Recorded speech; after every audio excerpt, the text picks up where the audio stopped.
دارنګه 14 اگست روز منظر په عقیدت سره دا یو مباح عمل دی خو لیکن دا مباح مونږه ګناه طرف ته وړی شو او دا مباح مونږه نیکۍ طرف ته وړی شو مباح هغه عمل ته ویلی شي چې هغې په کولو کې نه ثواب وي او نه په کولو کې ګناه وي او نه مباح په پرېښودو کې ګناه وي مباح داسې عمل ته وایي اوس مباح یو عمل رالو نو دا ته د ګناهونو په لړ کې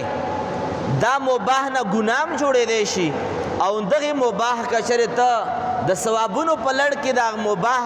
غیږې ته رانږدې کړی شي نو باعث ته اجر او ثواب هم جوړېدی شي اوس که چېرې زه ووایم چې 14 اگست باندې د اتوار په ورځ باندې اسم چوټي وي او اتوار خو اسم چوټي ابتدا نه وي که چېرې په دې باندې څوک آتشبازیانې کوي په دې باندې څوک ډول و سورنۍ وهي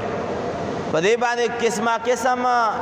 د اسلام او د شرع خلاف قسم شراب نوشیانې کېږي په دې ورځ باندې یا د الله او د الله د رسول خلاف احکاماتو باندې عمل کېږي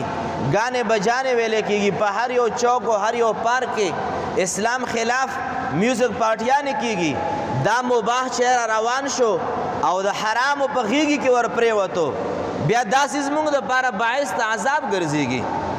او که چېرې همدغه مباح دی او موږ دا ووایو